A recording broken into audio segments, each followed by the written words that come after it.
Shalom semuanya, bagaimana kabarnya? Tentunya luar biasa dengan sukacita yang baru, dengan semangat yang baru.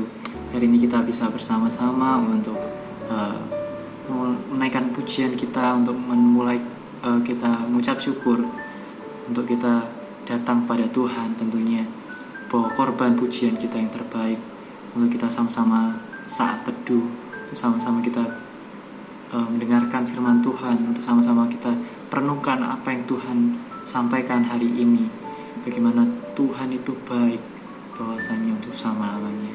Sekalipun mungkin hari-hari ini kita terkadang mengalami yang namanya pencobaan, masalah, berkat, dalam situasi apapun, dalam kondisi apapun, kita harus selalu mengucap syukur, karena Tuhan itu baik. Tuhan itu selalu ada untuk memampukan kita untuk menghadapi segala sesuatu, bukan karena kekuatan kita, tapi karena kekuatan Tuhan yang memampukan kita. Mari kita bawa ucapan syukur kita. Terima kasih Tuhan, Kau baik Tuhan. Engkau baik Bapa, kasih-Mu melimpah, anugerah-Mu besar, tiada terukir Tuhan.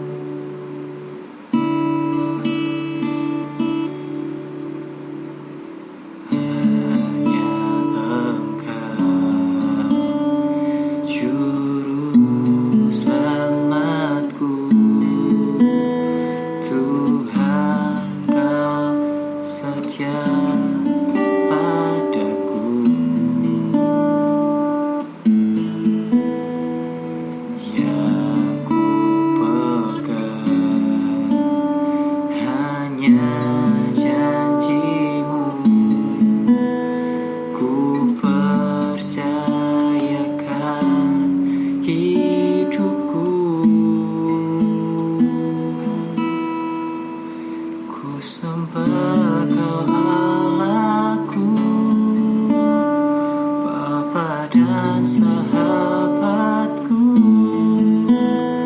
Kau yang pedulikan seluruh hidupku.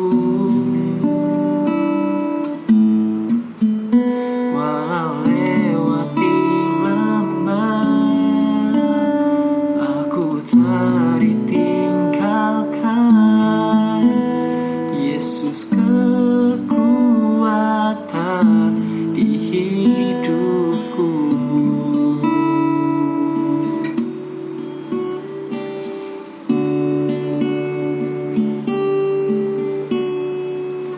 Hanya Engkau juru selamatku, Tuhan Kau setia padaku.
dari tinggalkan.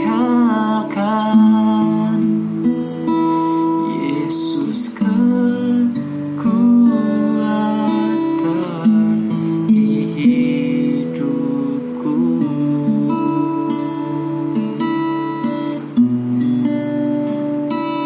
Yesus kekuatan di hidupku.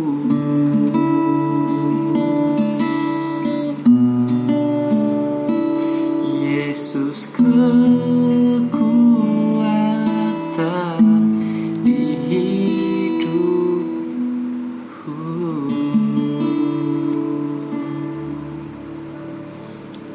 Kau kekuatan kami Tuhan, Kau pengharapan kami Tuhan.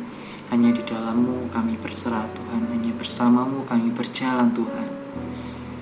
Terima kasih Tuhan untuk setiap langkah kami, bahwa kami selalu masuk ke dalam hadirat-Mu, bahwa kami selalu sejalan menurut kehendak-Mu Tuhan.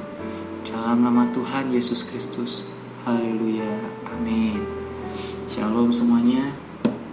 Wah, ya kalau kita masuk hadirat Tuhan itu kita terbawa suasana tentunya. Kita mengucap syukur bahwa Tuhan itu baik. Hari ini saya mau membagikan sharing mengenai hidup yang berkenan. Hidup yang berkenan. Nah, mengapa kita harus hidup berkenan? Dan apa sih hidup berkenan itu? Hidup berkenan yang menurut kehendak Tuhan itu adalah ada 3 poin, yaitu yang pertama, melakukan segala sesuatu sesuai dengan keinginan atau kehendak Tuhan. Yang kedua, hidup yang dipersembahkan kepada Tuhan. Yang ketiga, hidupnya dipimpin oleh Roh Kudus. Itu yang terakhir. Tentunya bukan hidup yang kita jalani harus sesuai keinginan aku, tapi hidup kita harus dipimpin oleh Roh Kudus. Sebelum kita lanjut lebih lagi, kita baca dalam Alkitab kita, Mazmur 37 ayat 23 mengatakan, Tuhan menetapkan langkah-langkah orang yang hidupnya berkenan kepadanya.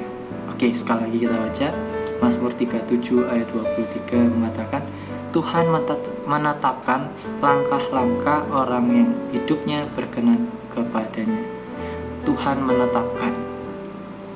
Tuhan itu sudah merencanakan dan menetapkan sebuah tujuan yang baik bagi setiap kita masing-masing tentunya, dimanapun kita berada. Nah, apa kehendaknya? Apa kehendak Tuhan dalam diri kita? Agar setiap orang percaya kepada Yesus, sehingga mereka tidak harus mengalami kematian kekal. Maksud dari kematian kekal itu kematian di dalam dosa. Kita selalu hidup dalam dosa, selalu hidup dalam keinginan roh jahat. Yang kedua, melakukan firman-Nya dan menjadikannya sebagai dasar yang kuat untuk berpijak, untuk berdiri. Kita harus melakukan firman Tuhan. Kita harus melakukan apa yang Tuhan katakan dalam Alkitab, yaitu menjadikannya sebagai dasar dalam hidup kita. Kalau kita bicara soal dasar dalam sebuah bangunan itu, ketika dasarnya kokoh, maka bangunan itu akan kuat. Sama halnya dengan kita. Ketika kita membuat bangunan diri kita menjadi dasar hidup kita itu adalah firman Tuhan, kita akan kokoh.